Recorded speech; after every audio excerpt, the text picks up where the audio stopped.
What's up, booktube? It's Leah Cooper, and today I'm bringing you my July reading wrap-up. I'm filming this a couple of days before the end of the month, but I don't think I'm quite going to finish anything else this month.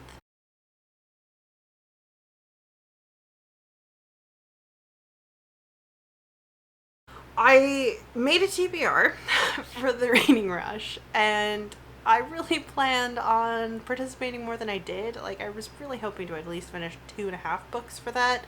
I finished nothing.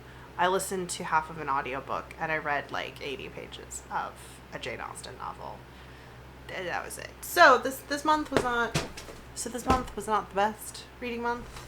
I read 5 things. One of them I talked about in last month's wrap-up, which was Manners and Mutiny by Gail Carriger. This was the 4th and final book in the Finishing School series, which I talked about at length in the last wrap-up because I was filming that late and I finished reading that book right at the beginning of the month. I loved it. I gave it like 4.5 stars. Highly recommend it. Highly recommend the series, etc. So then the other thing I read, finished very early at the beginning of the month, was Spring by Ali Smith. This is Ali Smith's 3rd book in her Seasons Quartet.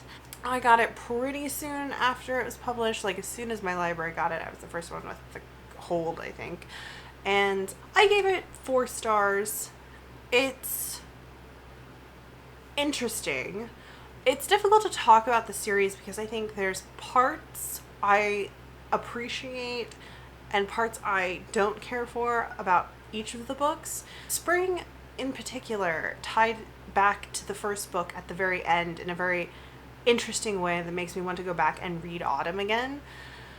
I'm sure there's a ton of like symbolism and metaphors that I'm not getting because Spring is supposed to be a riff on Pericles, which I know nothing about, but it is 2 perspectives again, which is pretty much standard format for these books. One of them, I'm not going to remember any of the characters' names because I read it a month ago. One of them is an older chap, like 50s, 60s, I think, who is kind of reflecting on his life, having a little bit of a crisis, because he's kind of like a filmographer, I think, director, for the BBC, and a woman who he's worked with for decades, a writer, has recently died, and he's having a real personal crisis dealing with the grief. And we also follow a much younger woman, early 20s, who works for not a corrections facility, but like an immigrant detention facility. We're just following their stories, and their stories do eventually cross, but it's just really fascinating. The girl is extremely unlikable, and the guy is a little bit of a windbag, but also very interesting, and the sense of grief and loss, and his friend is so fascinating, and he ties back into Autumn, like I said, in a way that was really interesting at the end of the book. And so overall, it was just a very interesting book. Again, I would highly suggest this series. It's extremely timely. I think it'll resonate if you're a liberal, progressive, living in these times, whether you're an American or Brit. It's real relevant. So that was interesting. I'll 100% read Summer when it comes out next year. The next thing I read was Moon Called by Patricia Briggs. This is the first in the Mercy Townsend series, which is just like did this come out in 2000? This came out in 2006. I was a little older than that. 2006 urban fantasy werewolves series. Mercy is like a car repairman living in the Tri-Cities, and she's also a coyote shifter, and there's a bunch of werewolf politics because there's werewolf packs. There's all sorts of magical creatures, and there's like a murder mystery sort of, but it's True Blood but with werewolves. I gave this like 2.5 stars. It's not terrible. It's better than True Blood. Not my favorite thing. Probably won't be reading any more of it just because the romantic aspects and the men in this series are insufferable. Can't stand him. It's not surprising because if you've read True Blood or if you've watched the show, it's that kind of stuff. And I just, nah. I wanted to read this though, so that I have read Patricia Briggs, just because this is like such a cornerstone of like female written, female led urban fantasy, and I'm glad I've read it because it didn't really cost me anything. You know, this was a book I got at work. It was entertaining. The ending wasn't great. I would say like the first quarter of the book's real strong, middle half's fine, and then like the last 15 pages are rubbish. The next thing I actually listened to was A Murder is Announced by Agatha Christie. This is the first time this is my first Agatha Christie, and this is a Miss Marple story. I have no idea where it like falls in like the Miss Marple canon or anything like that. I've just never read a Miss Marple, and this was available now in my Overdrive audio library, and I liked the sound of the narrator, so I listened to this.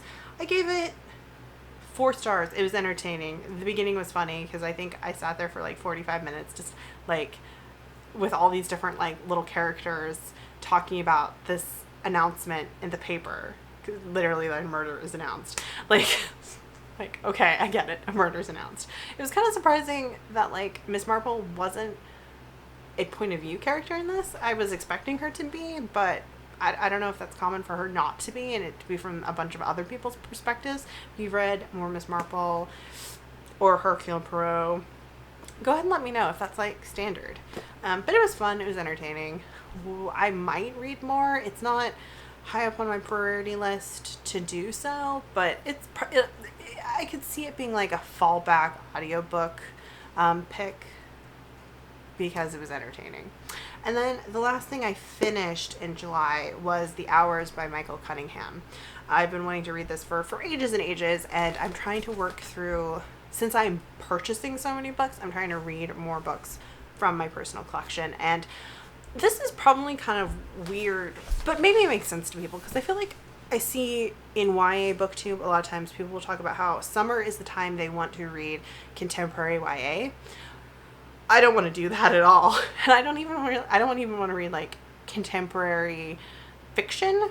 I want to read contemporary literary fiction in the summer.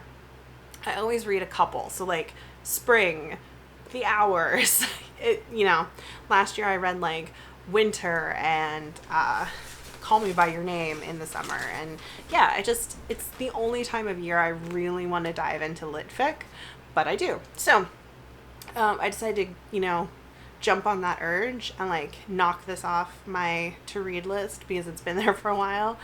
And this is hilariously not a book I bought at work while I was working there. It's a book I bought at my work like 4 or 5 years ago. And I've just had it on my shelf ever since. So there's a movie based off of it.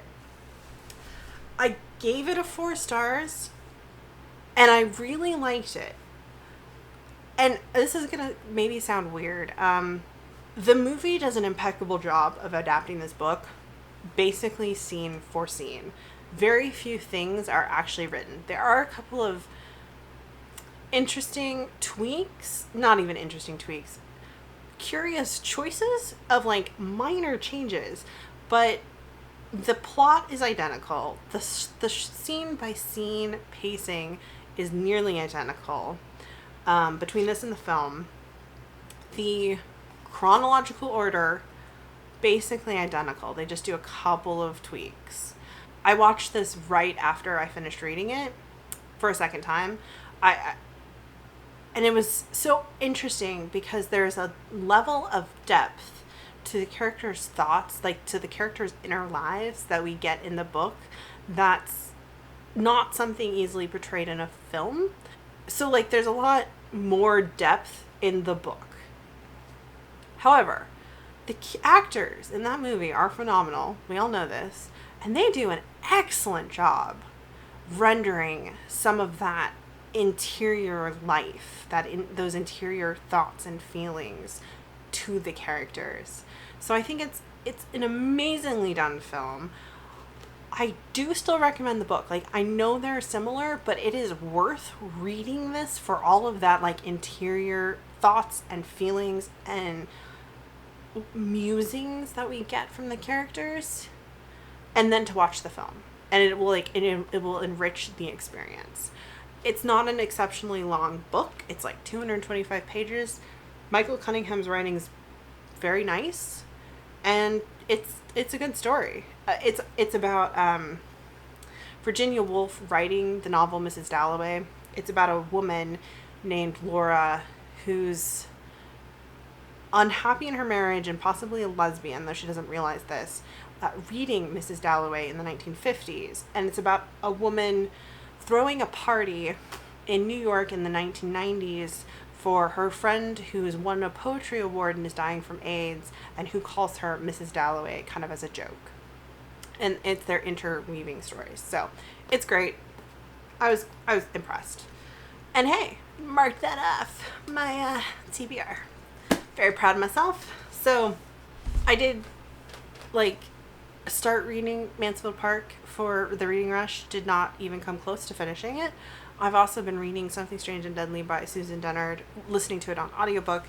I'm pretty close to the end. I probably have like an hour and a half, and I'll finish it within the next couple of days. It's not bad.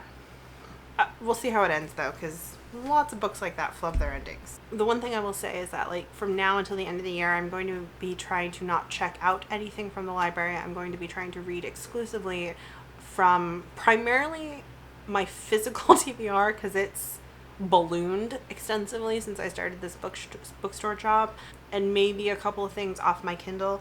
Right now, looking at my chart, my reading chart, I've apparently only read 2 things off my physical TBR, so I guess it's literally these 2.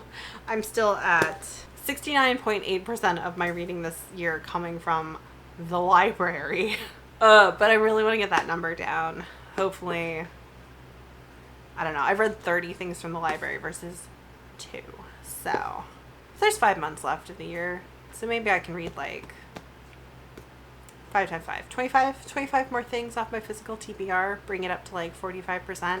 That's like my, let's call that my mid-year check-in. That's my goal. To bump my physical reading up to like 45%. That'd be good. Let me know if you've read any of these things, or if you've thought about picking them up, or what have you. I don't know. My wrap-ups have been kind of lackluster because I'm reading, but I'm not reading a ton. So I think I read like 1,400 pages this month. 1,482 pages. So not great, but I'm still on track. I'm still like ahead of my Goodreads goal, which is to read 52 books this year. So I did think about upping my Goodreads goal to like 75, but I think I'm just gonna leave it.